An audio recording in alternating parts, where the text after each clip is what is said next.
Dan sekarang kita akan bahas terkait perikanan nih. Wow, kalau kemarin-kemarin udah bahas udang, nah sekarang ikan. Iya, Gitu. jadi aku mau tanya deh, Dok, menurut Apa? kamu biasanya ketakutan apa sih yang diterima oleh para pembudidaya ikan tuh? Kalau misal tentang budidaya, keberhasilan budidaya gitu ya, mungkin penyakit sih pastinya sih. Iya, nah, Iya nggak sih? iya penyakit ya, oke. Setuju ya? Setuju sih. Karena jadi kayak penyakit itu sebagai momok itu sih. Karena kan Betul kalau banget. di budidaya air tuh penyakit bisa nyebar secara cepat ya.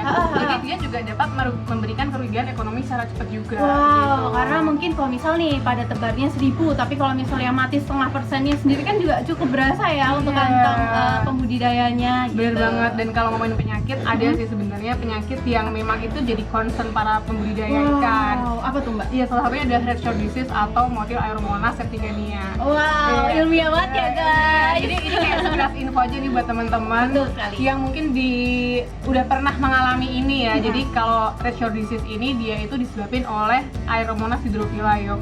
Nah, Wow. iya, jadi bakteri ini itu dia itu kan tadi namanya ya motil aeromonas septicemia atau red shore disease. Nah, septicemia ini berarti dia itu bakteri atau toksin bakteri ini bisa melalui peredaran darah. Nah, kalau misal bakteri atau toksin bakteri ini bisa sampai ke peredaran darah si ikan itu, otomatis dia dapat merusak organ-organnya dan bisa menyebabkan kematian. Waduh. Gitu. Nah, selain itu bakteri ini juga mengandung enzim hemolisin. Apa Kalau tuh, dari Mbak? namanya kan hemolisin ya, berarti Iya, dia itu menghemoliskan sel darah merah. Makanya ciri-cirinya salah satunya gejala klinisnya itu adalah adanya hemoragi atau pendarahan di permukaan tubuh. Oh, jadi apakah kelihatan tuh Mbak dalam bentuk fisiknya apa jadi berbeda? Iya, kelihatan. Jadi kalau ibarat ini ikan, jadi dia tuh ada kayak telur merah gitu loh. Jadi itu namanya kayak tuh kalau- bercak gitu ya. bercak merah atau biasanya kita sebut dengan hemoragi. Nah, kayak oke, gitu. oke, Nah, oke. selain itu untuk kita mengetahui juga yang lain itu gejala klinisnya yang pertama dia biasanya megap-megap. Jadi kalau insang tuh dia cepet banget nih gitu ya, Iya, waktu dia berenang ya. iya, nafasnya megap-megap, terus berenangnya lemah, terus habis itu kalau misal kita belah nih, kalau udah mati kita belah biasanya organ dalamnya juga terjadi hemoragi atau pendarahan. Wah, bahaya banget ya. Bahaya banget.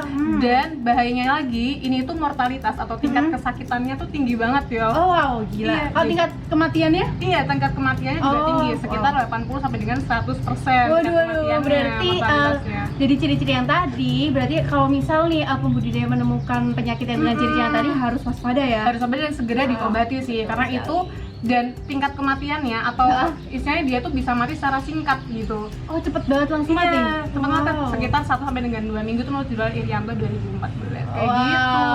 Jadi bersumber ya guys. Bersumber ya guys. Nah, terus kan biasanya nih para penambak kan berarti kan harus segera diobati nih sebelum terjadi lebih parah lagi gitu. Betul sekali. Nah, kebanyakan orang-orang di sini merasa bahwa antibiotik ini merupakan pengobatan yang tepat nih, kayak yaudahlah tak kasih antibiotik aja deh, gitu. Sebenarnya nggak salah sih guys untuk penggunaan antibiotik, tapi penggunaan secara berkepanjangan itu juga memberikan dampak negatif ya. Salah satunya apa? Kayak kebal gitu mungkin nggak Mbak? Iya, bisa banget. Yang pertama itu bisa resistensi antibiotik. Jadi misal nih, pertama kita kasih dosis sekian, dia bakterinya bisa kehambat, Bisa kehambat, mati, gitu. Tapi semakin lama kita harus menaikkan dosis itu karena dia dengan dosis sekian dia akan semakin resisten. Semakin kebal gitu ya istilahnya. Betul, dan yang kedua itu tuh dia bisa memberikan kerugian sih. Kerugiannya tuh nggak efektif atau nggak efisien dalam cost-nya. Iya betul. Iya, mahal ya.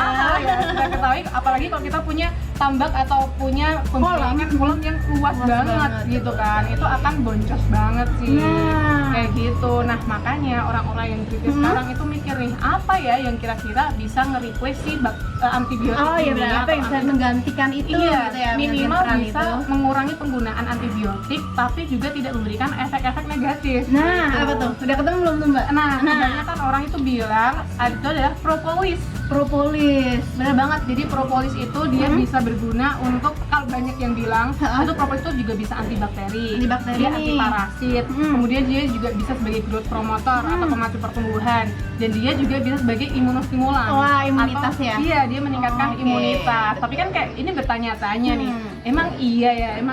Kemudian adalah penelitian dari Bako 2019 itu meneliti tentang efektivitas propolis terhadap kepekaan si Aeromonas hydrophila ini, penghambatan Aeromonas hydrophila ini. Ternyata emang udah ada penelitian ya guys, jadi nggak asal kita ngomong doang gitu. Iya, dan ternyata memang efektif ya. Emang beneran efektif efektif menghambat si pertumbuhan Aeromonas hydrophila ini. Gila. Karena tahu nggak? Nggak tahu tuh, Oke. kenapa tuh? Karena si Pasti propolis- teman-teman juga nggak tahu Iya kan? Jadi kita jelasin secara singkat aja karena propolis ini mengandung flavonoid dan asam fenolat, dan secara garis besarnya dia itu akan merusak membran bakteri dan akan mengganggu si metabolisme bakteri sehingga bakterinya sampai bisa mati kayak gitu. Oh, tanpa menimbulkan efek samping seperti yang Bener tadi ya. banget, karena kan istilahnya kalau propolis ini kan alami ya. Alami Kayak gitu. gitu.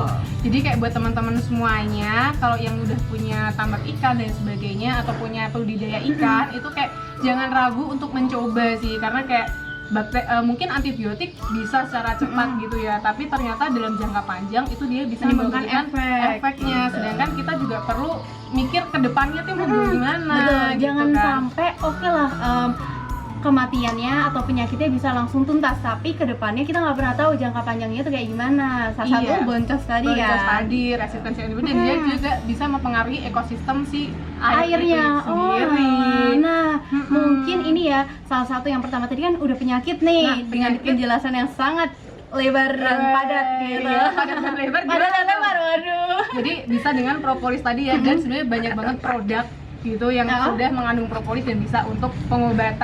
Wah, kayak menarik gitu. banget tuh berarti. Iya, terus yang kedua tadi ngomong-ngomong masalah ekosistem kualitas Air. Nah, Nah, gimana tuh? berarti kan kita sempat takut juga nih, kayak misal kalau bisa di kolam gitu ya, kadang kan ada warna-warnanya itu kok suka beda kan Mbak. Misal yang warnanya coklat, warnanya hijau. Nah, berarti kualitas air itu juga menentukan dalam ini ya budidaya gitu ya, dalam Iya. keberhasilan siap budidaya atau enggak, karena mungkin air itu kan salah satu tempat yang harusnya nyaman gitu untuk pertumbuhan para ikan-ikan. Berarti salah satu yang menyebabkan keberhasilan ikan salah satunya juga dari air tadi. Kualitas air itu Betul. tadi ya. Berarti kita juga harus sering-sering monitoring ya ternyata Betul dong. terkait ke kualitas air itu. Gitu, misal untuk cek pH atau cek DO, nah salah satunya juga cek nitrit dan nitrat. Nah, gitu. kalau dari Yovita berarti biasanya gimana nih kalau untuk ngecek air? Kalau aku sih biasanya pakai ini sih test kit gitu, tergantung ya mau dicek pH-nya, DO-nya atau nitrit dan nitratnya. Oke, gitu. nah teman-teman pada kepo nih seperti apa cara pengecekannya? Nah, saya aja juga kepo.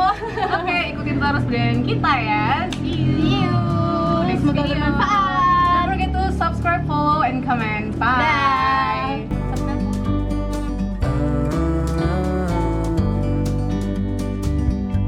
Sometimes you need to go and take a step back